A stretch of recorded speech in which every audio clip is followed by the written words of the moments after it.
habis pinggan, tak tinggal nasi, tak tinggal nasi walaupun sebiji. Kita minum banyak tuan-tuan, kita habis sampai ke bawah. Dia panggil apa? Ke punggung dia, ada nama bantai.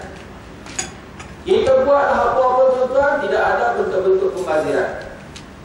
Jadi tidak ada peluang kepada syaitan. Akhir sekali syaitan akan kurus sebab tak dapat peluang.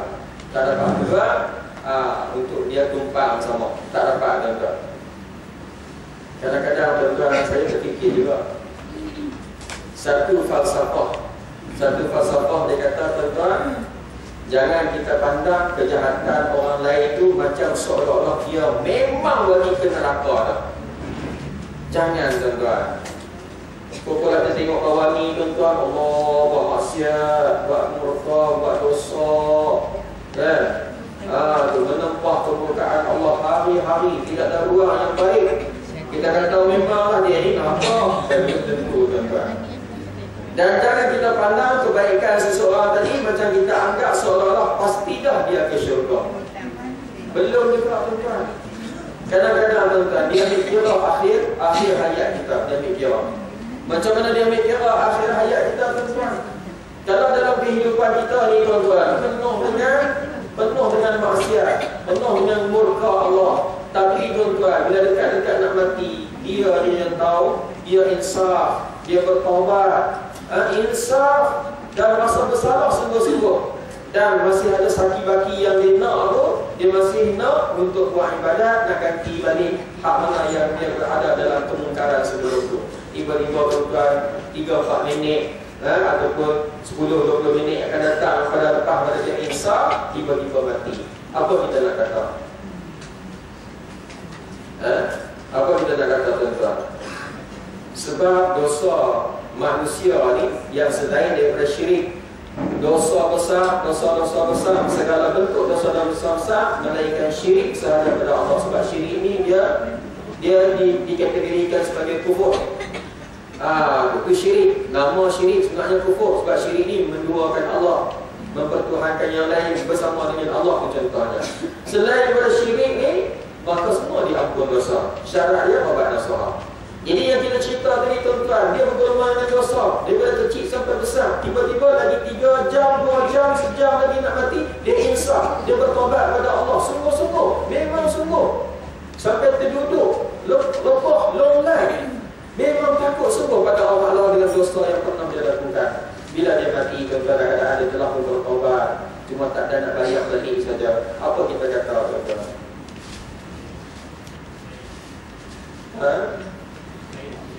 Satu lagi pula tuan-tuan, saya tak jawab, belum dia jawab ramai betul. Soalan ni soalan bocor tak? Satu lagi tuan-tuan, daripada kecil kita asuh dia dengan hafal Quran, pakai jubah, pakai serban, di masjid surau tak berhenti. Bukan tak berhenti, dia nak mengaji surau tak berhenti. Sampai dia tua tuan-tuan, umur 70-80 tuan-tuan, tiba-tiba dia terfikir dalam kepala otak dia, sedapnya, indahnya kalau buat maksiat sekali, lepas tu kalau bertaubat mungkin dapat kelazatan bertaubat, kelazatan beribadat kepada Allah Ta'ala. Itu contoh. Sebelum ni awak tak tinggal semayang, tiba-tiba lagi sejam, 2 jam, aku nak buat dosa. Katanya aku nak buat maksiat sekali, nak tengok asal macam mana. Tuan-tuan, di kat kedai awak, tempat awak yang murah sekali. Hak murah bawah harga RM30. Ini contoh Ustaz tahu lah, tidak saya pun tak tahu, aku cerita. Kena hak RM30 tuan-tuan. Kawan tak bisa kena. Dia bukan sangat keluar bintang 3, keluar bintang 7. Emosi berpenau tuan-tuan, Allah mati. Apa kita kata tuan-tuan? Apa kita nak kata tuan-tuan? Apa kita nak kata? Sebab itulah tuan-tuan, akhir kesudahan kita ni mempengaruhi keselamatan kita ataupun apa yang kita akan dapat di akhirat nanti. Akhir kesudahan kita, dia akan mempengaruhi ataupun menjadi keputusan untuk akhir kita, akhir kesudahan kita tuan-tuan, sama ada kita syurga ataupun neraka. Mati dalam keadaan maksiat. Dalam keadaan tak dapat mengucap dua kalimah syahadah, mengucap la ilaha illallah contohnya. Jadi kita risau yang itulah kita risau. Kita minta lalu, ya muqallibal qulub, tsabbit qalbi ala dinika wa ala ta'atik. Wahai Tuhan yang membalik-balikkan hati, tetapkanlah hati kami, hati aku ni di atas taat, ketaatan kepada Engkau dan di atas agama Engkau. Itu yang kita harapkan. Jadi Allah pilih kita bukan ramai. Allah pilih kita ni tak ramai ya. Allah bagi hidayah sentiasa, Allah jaga kita sentiasa, tak ramai tuan-tuan. Dalam berjuta-juta ni sikit saja yang pergi ke masjid, sikit saja yang mengikuti kuliah agama, sikit saja yang dapat nasihat, boleh menerima nasihat agama, sikit saja yang hafal Quran, sikit saja yang kasih sayang kepada Nabi SAW, sikit sangat ya tuan-tuan. Kalau kapiak banyak tuan-tuan, hak mana ada itu bagi pula. Ada hak pergi masjid, ada pergi masjid. Ada hak pergi masjid, ada tak pergi masjid. Betul tak tuan-tuan? Banyak hak tak pergi masjid ke banyak hak pergi masjid? Dan tuan-tuan ada seorang bukan dia melawak lah. Dia kata ustaz tahu tak sebab apa orang hak pergi masjid itu sikit. Hak pergi masjid itu sikit sebab dia terpaksa berkawan dengan jin Islam dan juga malaikat-malaikat yang ada dalam masjid. Tak muat dia tak tu hak pergi sikit tu. Hak lain untuk luar tu tuan tak apa. Walaupun lawak tuan-tuan tu menunjukkan dangkalnya agama. Saya semasa saya di Kelantan saya ingat juga. Ada seorang ustaz. Tak tahu ustaz ke mana dia mengajar satu surah apa. Dia kata kita yang pandai-pandai dah semayang tak payah pergi masjid. Tak payah pergi masjid. Masjid ini disediakan untuk orang belajar, belajar semayang. Sebab itu disediakan imam. Disediakan imam. Bila imam semayang, imam rokok, makmum akan rokok. Jadi yang mana tak tahu kena ikut ke imam. Kita dah pandai dah, tak payah pergi masjid. Buat dah pergi rumah je cukup. Sama je 4 rakaat juga. Tak tapi dah kita. Sampai peringkat tu tuan-tuan. Akhir sekali orang yang hajar api okey juga aku dah pandai dah semayang, tak payah pergi lah. Ada pergi masjid pun ramai, payah. Sedangkan masjid itulah tempat ketenangan. Masjid itulah rumah Allah. Allah kata apa? Siapa-siapa yang pergi rumah dia, ziarah rumah Allah seperti mana ziarah dia. Dalam khutbah Jumaat kemarin saya sentuh sikit. Khutbah saya tuan-tuan, di ruangan bawah tu adalah muhasabah diri. Ada khutbah biasa yang dia ada 2 ni lah, 2 rangkap lah ataupun 2 pangkat. Pangkat yang bawah tu tuan-tuan saya selitkan dengan muhasabah diri. Antara yang saya muhasabah diri, saya masukkan dalam tu, kita sangat gembira dan seronok sangat-sangat anak kita berjaya dalam pendidikan. Tetapi Allah lebih seronok dan lebih suka andai kata anak kita berjaya dalam pendidikan dan berjaya juga dalam urusan-urusan agama, berjaya sembahyang, berjaya pergi masjid dan sebagainya. Yang kedua, saya kata kita sangat seronok sebab kita memiliki kereta yang besar, kereta yang laju, meluncur laju sampai ke mana saja.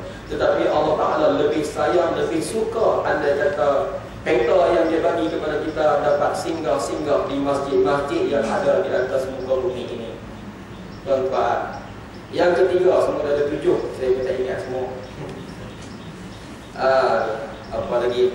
Yang ketiga, saya kata kita sangat seronok dan suka apabila kita memiliki rumah, kita hias rumah kita dengan cantik, dengan hiasan-hiasan yang mahal-mahal. Tapi Allah lebih seronok dan Allah lebih suka andai kata kita dapat hias rumah kita dan hias masjid Allah sekali, rumah Allah sekali dengan hiasan-hiasan yang disukai oleh Allah Ta'ala. Apa hiasan dia tuan-tuan? Baca Quran di masjid. Hak rumah tak tinggal, hak masjid pun tak tinggal tuan-tuan. Hak rumah tak tinggal, surau depan rumah kita pun kita tak tinggal. Yang ni Allah lebih sayang lagi. Dan ada lagi lah, saya pun tak ingat, ada lagi. Semua 7 perkara. Itu di antara salingan dalam khutbah berkaitan dengan muhasabah diri. Okey, masuk balik kita sikit.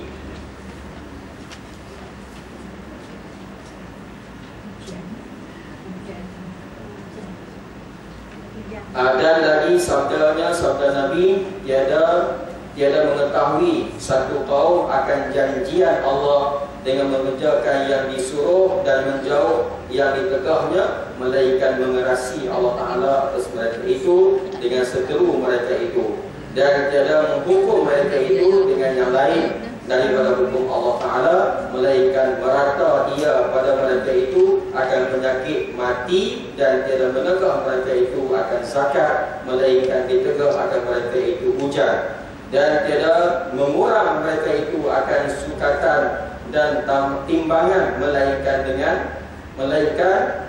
ditahan daripada mereka itu tumbuh-tumbuhan dan siksa mereka itu dengan kemarau dan lapar.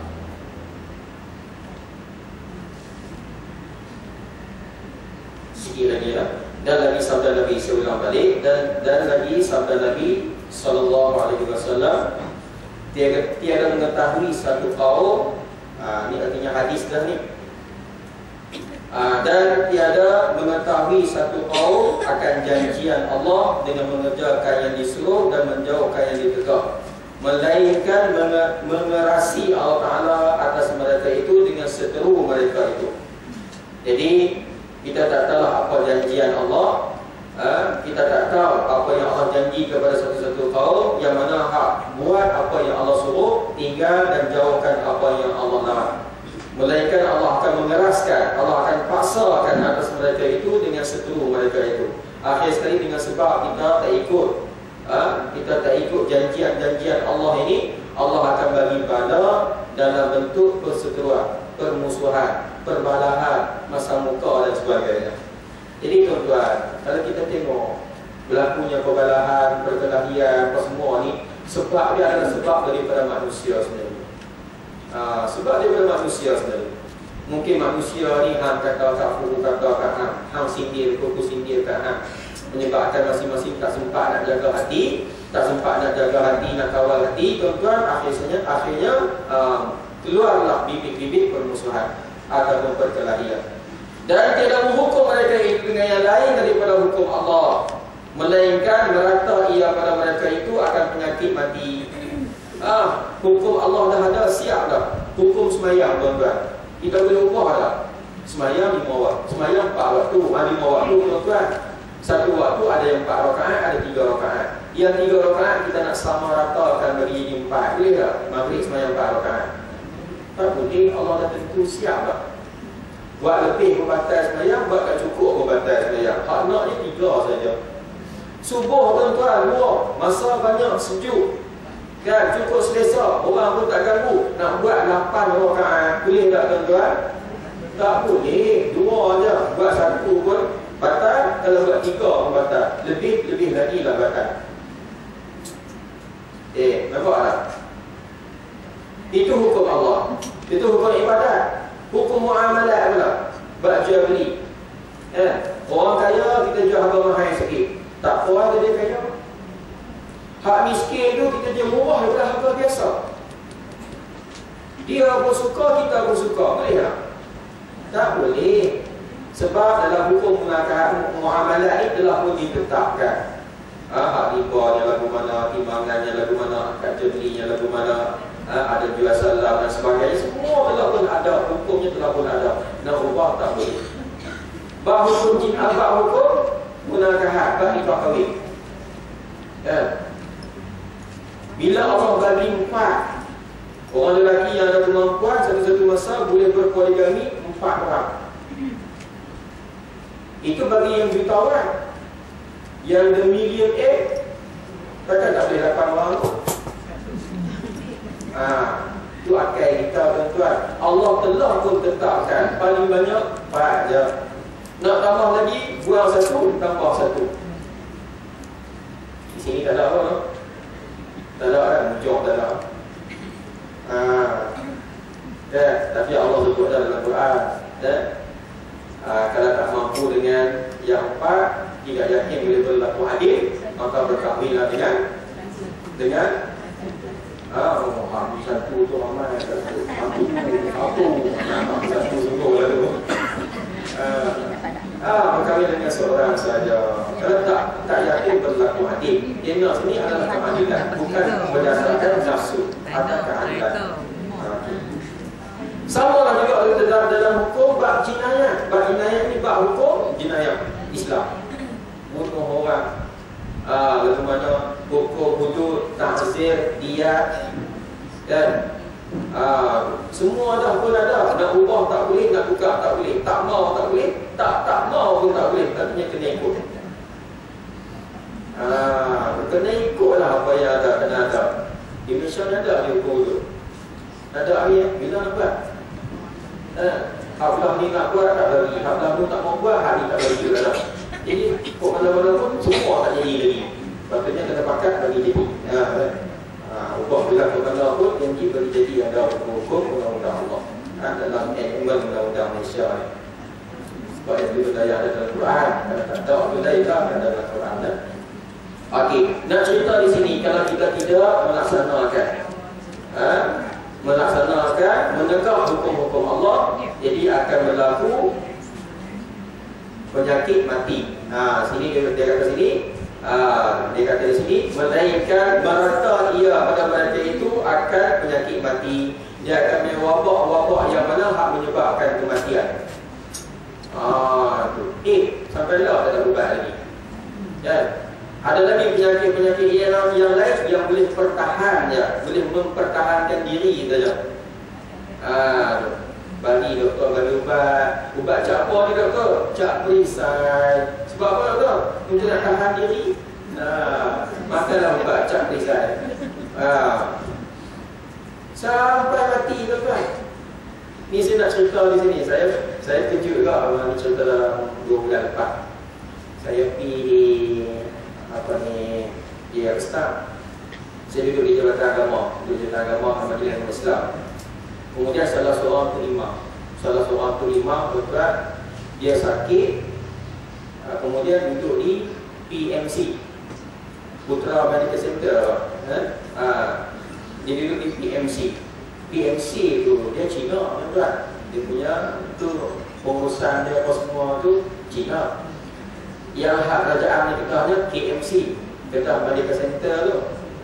Dan jadi hak si untuk imam masjid, dia duduk di PMC.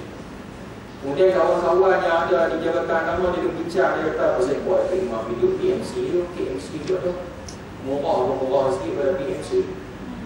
Lepas tu salah seorang ustaz tuan-tuan, memang orang terkenal lah bersyarah dalam TV semua. Dia kata setahu kami lah di PMC tu dia ada satu grup doktor yang Cina-Cina ni, yang mana hak nampak gaya tak boleh penyakit ada boleh tengok orang Islam tu, dia cucuk ubat, dia kata 2-3 bulan ni. Saya kejut tuan-tuan, betul tak Allah Alam ada dia mengambil kata, tapi 2-3 orang dia sebut dulu. Dia kata PMC kalau masuk tak lama. Kita pun tak soal, kita pun tak imam kau. Tidak biasa lagu. Dia kata ada satu dulu, dia tengok hak mana Islamik sikit ni, hak kuat sikit ni, dia cucuk 3-4 bulan pelan-pelan tak dapat nanti. Saya nak tanya tuan-tuan, kalau lepas tak di situ nak duduk tak? Itu soalan kucuk tak?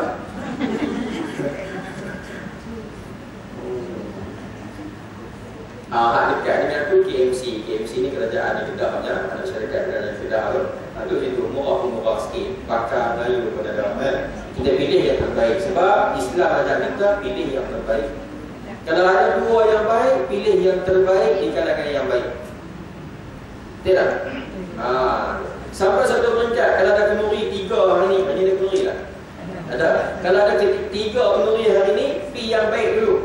Berarti tengok, yang ni rumah ustaz.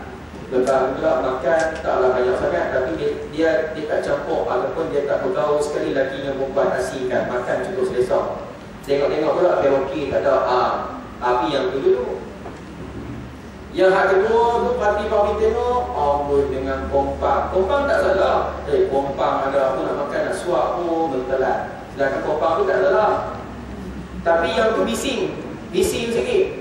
Api yang mana hak tenang dulu. Artinya Islam ajak kita buat yang lebih baik dulu. Nampak tak? Kalau suruh pilih yang terbaik. Tapi kalau nak utamakan, nak aulawiyah dia, pilih yang terbaik dulu, baru disusuli dengan yang kedua. Kita tuan-tuan orang main nak sedia 3 biji kereta. Naik yang mana? Tuan-tuan celapok naik Mercedes dulu. Sebab apa? Dengan Proton sampai, tapi dia nak naik kereta. Betul tak? 3 biji Proton satu lagi Mercedes, satu lagi ialah motor roda 3. Tentu saya pilih yang mana? Tentu dah, saya rasa tentu dah. Berhubung dengan Mercedes tu. Sebab yang tu nampak yang tu lebih baik. Hak nuri pun macam tu juga. Ustaz kata macam mana tak lebih nuri? Bukan tak lebih nuri. Nak abang ada yang lebih baik. Ya sekali-sekali barulah pergi yang mana rumah tunda, lepas tu karaoke, apa semua. Kalau nak pergi lah. Kalau saya tak pergi lah hari ni tu. Sini tak ada orang tu, tak ada kan? Ni nak telan ke nak suar ni. Bunyi musik tu, bergegar tu. Silap-silap sebab aku hidup. Tangan pun jadi bengong tu lah. Aku tak pokok mana. Jadi kita ikutlah cara Islam. Islam ajar tuan-tuan buka majlis dengan mensyukuri nikmat Allah, iaitulah tahlil, doa. Tutup majlis dengan kesyukuran tuan-tuan. Alhamdulillah, bacalah doa. Ni buka-buka tuan-tuan, buka-buka majlis nuri dengan tahlil apa semua siap. Lepas tu bulan maduri awan biru, kalau dia tak pernah tu 3 hari. Lepas tu disusuli dengan yang lain pula. Senangnya dalam hati kalau beristeri 3. Kawan-kawan tu baru bini 1. Baru kahwin kan. Pening dia lepas. Hiasi dengan ceramah juga. Ceramah yang tak mengganggu lah. Ada pun zikir munajat. Quran jangan. Sebab orang referensi dia kena berhenti menghormati Quran. Dia tak boleh. Cantik tuan-tuan. Pahala pun dapat. Kemudian sambut. Selamat datang. Ucap terima kasih daripada Tuhan Allah. Hak balik pula terima kasih banyak-banyak. Petang ni main lagi tuan-tuan. Contoh dah macam tu. Cantik tuan-tuan. Ni Bollywood tuan-tuan. Semua boleh besar. Jadi kita nak menghiasi yang kita habis beribu-ribu ringgit ni, kita nak pahala yang besar. Pahala yang besar, impak dia yang besar daripada Allah Ta'ala dengan kebajikan pahala kenduri. Kita nak yang tu. Betul tak tuan-tuan? Jadi sahabat ni dengan cara baik kita buatlah yang terbaik, insya-Allah. Kita kenal.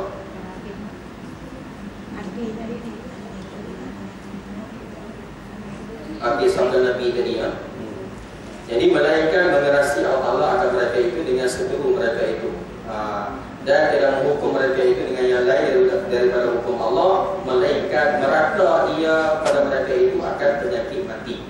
Dan tiada menegah mereka itu akan zakat, melainkan dikegah akan mereka itu hujan. Dan tiada mengurang mereka itu akan sukatan. Sukatan ini timbangan-timbangan kalau kita berniaga lah. Dan timbangan. Sukatan dan timbangan melainkan ditahan daripada mereka itu tumbuh-tumbuhan. Kalau kita menipu dalam perniagaan, Allah bagi mudah je. Tanam padi tak berapa nak naik. Kalau berbaja pun dengan penyakit lain, ataupun kesim, kumbang. Dibagi kumbang pun, kapui pun, dan menyerap. Lepas tu fikir, tengok Allah ni teknologi moden tuan-tuan. Baja ada. Racun pun banyak. Padi, kuantiti padi tadi ni tak bertambah. Saya pergi Kemboja, dah ada kasur biasa di Kemboja. Sana di Kemboja tuan-tuan, padi di sana dia tak bubuh baja. Racun pun tak ada. Dia tanam tinggal. Cuma dia jaga merumput. Termasuk yang kami lalu tu tuan-tuan, lalu ke kampung-kampung, termasuklah padi berapel.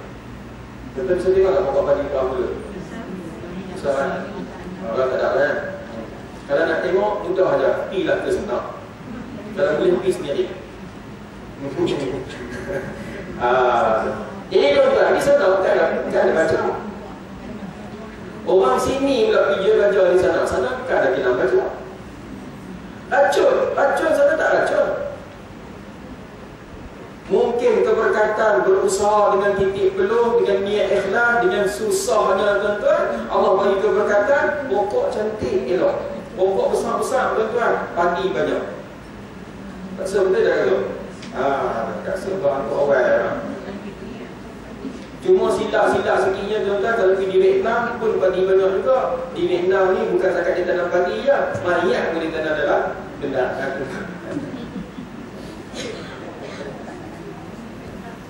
Tanya Abang Nur tahu lah.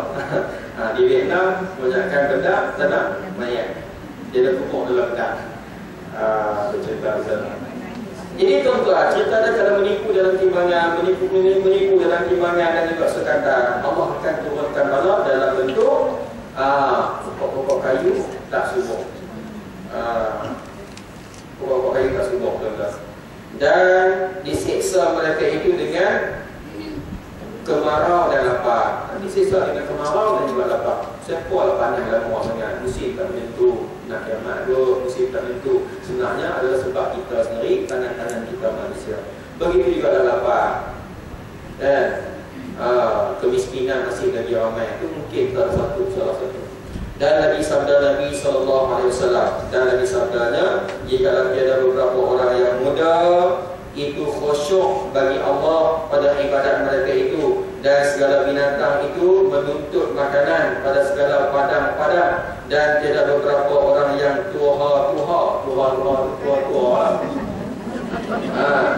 Kalau tuan-tuan nak jadi muda, ni nampak golongan api lagi kat Ustaz Raisat tu semua tuha. Pening kepala dia.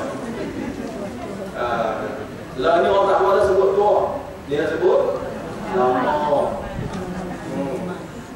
Kalau mayat agak dia tak mahu sebut ditanam lah, simpan. Ya. Kita kan pergi simpan dia. Tak, yang pokok tu simpan dulu.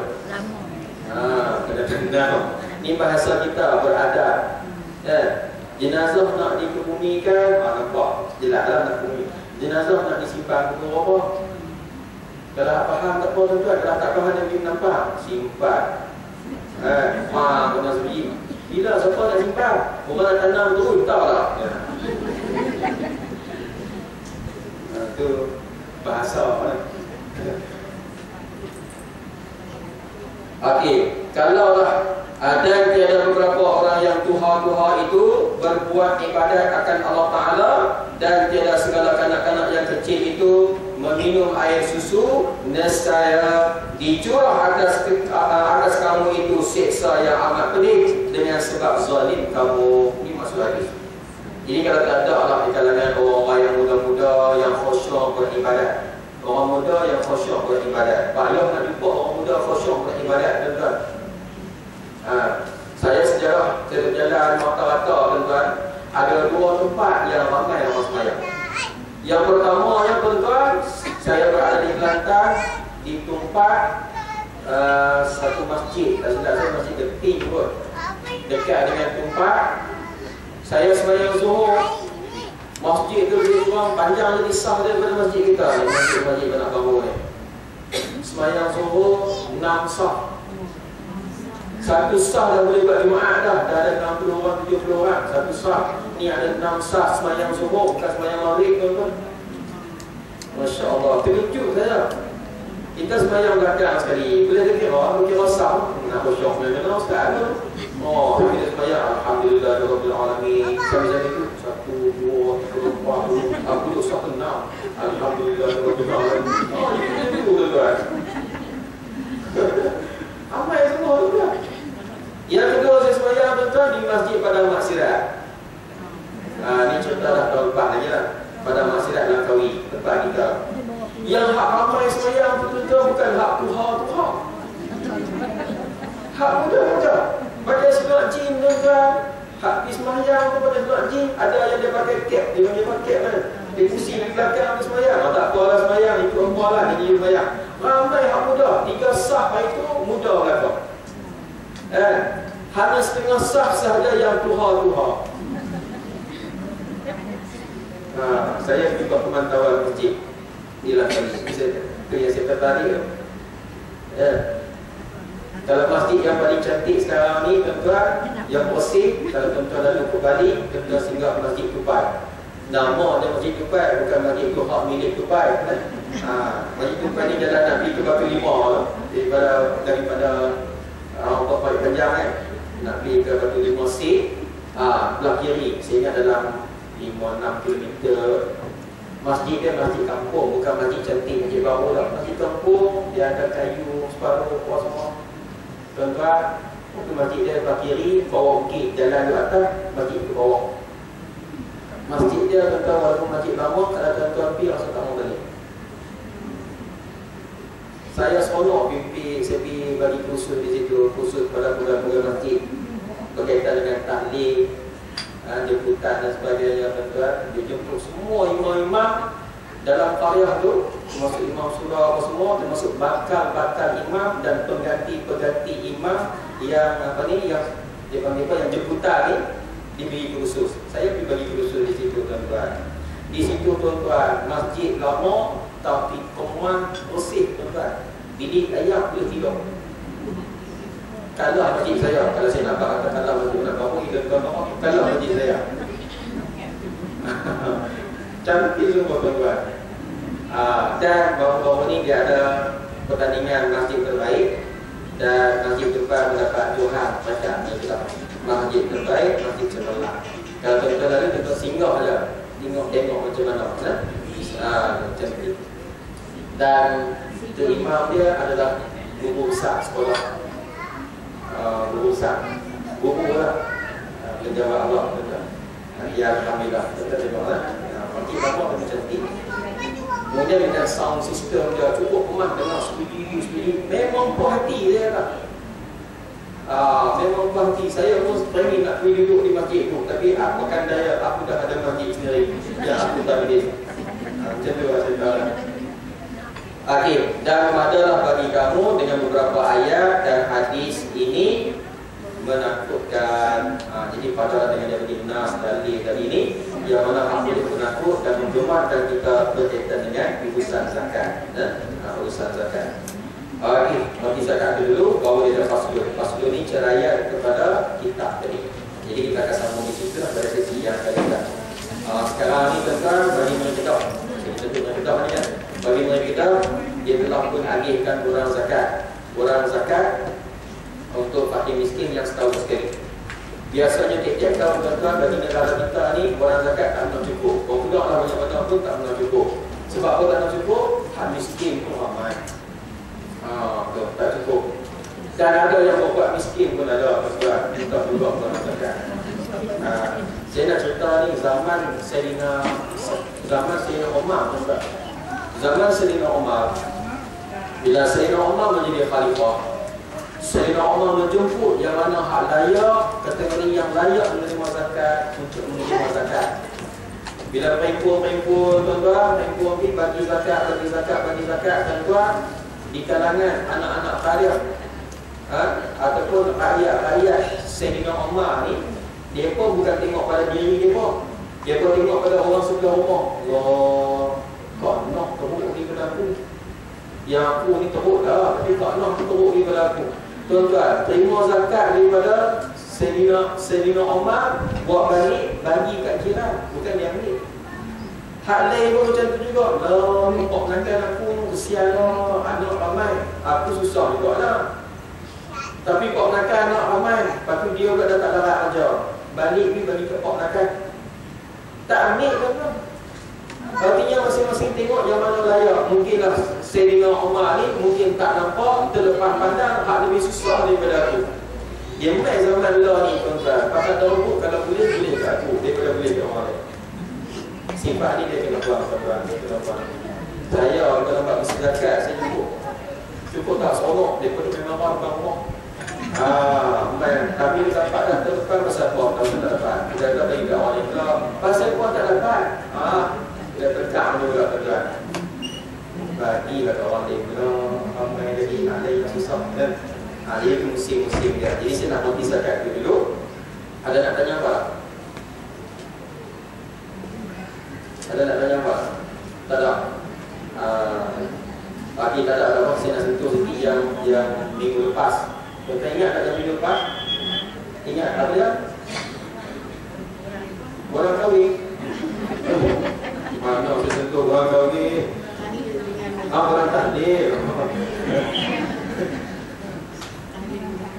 Kejut lah, orang kahwin.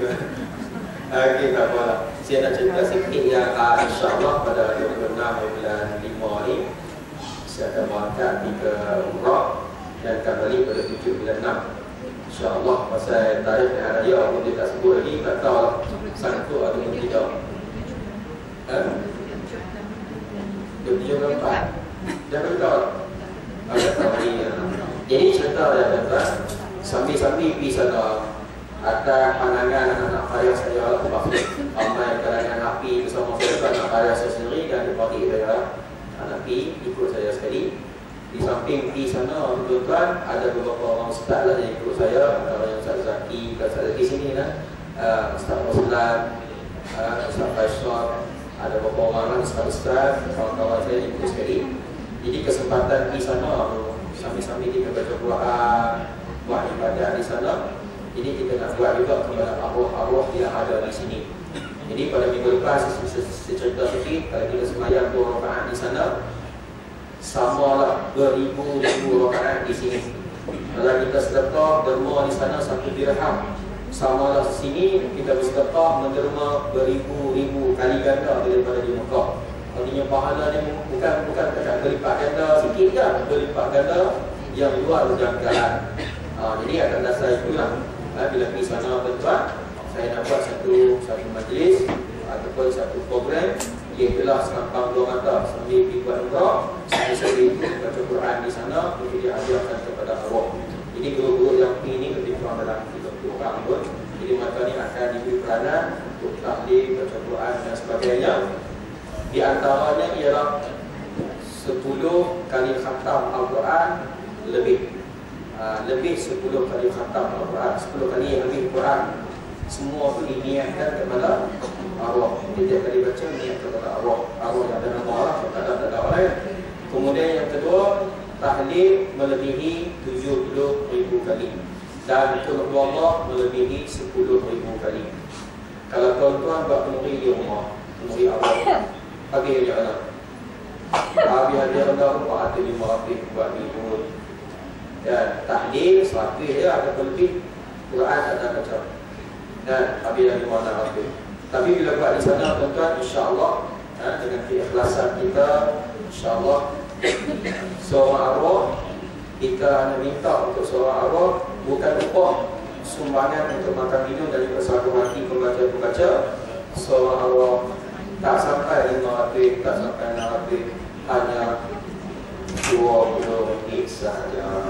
Okay? 20 ringgit untuk seorang arwah.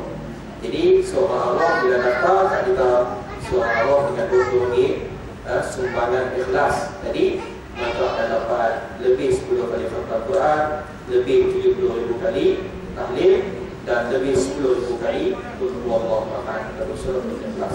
InsyaAllah tuan-tuan. Kalau tuan-tuan kata mahalnya 20 ringgit, mahal,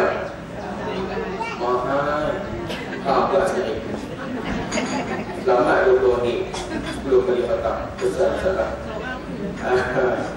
Kemudian kalau tuan-tuan ada mau ayam Allah rezekinya, pagi kita sarapan pagi pun habis dah 3 ringgit 4 ringgit. Ustaz Syamsul. Jadi yang ini bukan upah lah. Ini adalah sumbangan untuk pembaca-pembaca. Sambil-sambil itu dia boleh juga baca Quran, belajar kepada kita. Ada aktiviti di sana. Itu saja. Jadi kalau tuan-tuan ada apa, orang ada dekat masuk ada apa? Orang maksud tadi nak ambil kedai tu habis dah. Habis. Lepas tu minggu depan tak ramai yang ambil, tapi yang sampai sikit. Minggu depan insya-Allah. Akhir tuan-tuan, kalau nak korang tu sudah dapatkan melalui maksud kita. Melalui maksud kita. Ingat tu, maksud kita. Saya tak banyak tuan-tuan. Artinya kuliah saya di sini saya mengumpulkan dan nak bayar saya. Dan kuliah di Tolak pun saya tak akan pergi. Artinya tak banyak lah, mungkin ada dalam 2-3 orang mungkin. Itu yang kita akan buat di sana lah, insyaAllah. Kalau tuan-tuan kata mahal, tak mau pun tak ada masalah. Sebab kerja ni adalah kerja kebajikan. Jadi saya atas sekali lagi dulu. Ada nak tanya apa? Tak ada lah. Jadi ya. Kalau arwah kita tak tahu nama, macam mana? Arwah kita, arwah ayah kita Ja'far bin Husain. Bolehlah kubur Ja'far bin Husain. Tapi yang tiga orang lakinya Ja'far bin ibu kepada Husain, ibu kepada Ja'far. Ja'far bin Hawa. Apa ni Ja'far bin? Contohnya Fatimah. Kalau yang lelaki Arwah bin ibu. Kalau perempuan Arwah binti ibu. Kalau yang tak tahu nama bolehlah Ja'far bin Hawa ataupun Fatimah binti Hawa. Kalau tak tahu juga Hawa bin Hawa. Yang pentingnya niat. Bila kita masuk nama Hawa bin Hawa itu, kita tunjukkan kepada orang yang kita nak. Contohnya cik kita yang tak tahu nama ada kaki di situ. Kita kata kita nak bagi suami isteri lah, kata isteri yang contohnya macam isteri dia kita tak tahu nama dia, macam mana buat? Kita nak bagi dekat suami kita. Suami isteri lah. Kita kan. Tapi kita tak tahu nama isteri dia. Tak tahu nama isteri. Dekat suami kita tahu nama, isteri kita tak tahu nama. Yang isteri tak tahu nama tu kita pilih Hawa binti Hawa. Tapi masa pilih itu kena niat lah. Niat Hawa binti Hawa yang aku maksud tu siapa dia? Isteri kepada apa ni? Sekian-sekian yang kita nak lah. Isteri kepada siapa? Tapi dia mengikut niat. Innamal a'malu binniyat. Nabi yang itu juga tadi pada niat Allah binti Hawa. Tapi kita niat siapa dia yang dimaksudkan Allah binti Hawa. Bukan niat kita. Tapi kita niat itu. Dan semua nama Allah tu setiap kali kita nak baca tahlil dan sebagainya, baca Quran, kita akan mulakan dengan niat bacaan itu kepada semua Allah yang ada nama. Setiap kali bacaan. Sebab itu penting sangat nama tu. Okey, itu saja saya rasa. Sekian. Assalamualaikum warahmatullahi wabarakatuh. A'udzu billahi minasyaitonir rajim. Bismillahirrahmanirrahim. Alhamdulillahirabbil alamin wassalatu wassalamu ala asyrafil anbiya'i wal mursalin sayyidina wa maulana Muhammadin wa ala alihi wa sahbihi ajma'in. Allahumma akhrijna musliman wa ahli wa akhrijna bi al-'ilmi waftah 'alaina abwaab fadlika wa shur 'alaina min rahmatika ya arhamar rahimin. Allahumma arhamna bil Qur'an waj'alhu lana imaman wa nuran wa hudan wa rahmah. Allahumma zakirna minhu ma nasina wa 'allimna minhu ma jahilna warzuqna tilawatahu ana al-layli wa atrafan nahar waj'alhu lana hujjatan ya rabbal alamin. Rabbana atina fid dunya hasanah wa fil akhirati hasanah wa qina azabannar. Wa sallallahu ala sayyidina Muhammadin wa ala alihi wa sahbihi wa sallam. Walhamdulillahi rabbil alamin.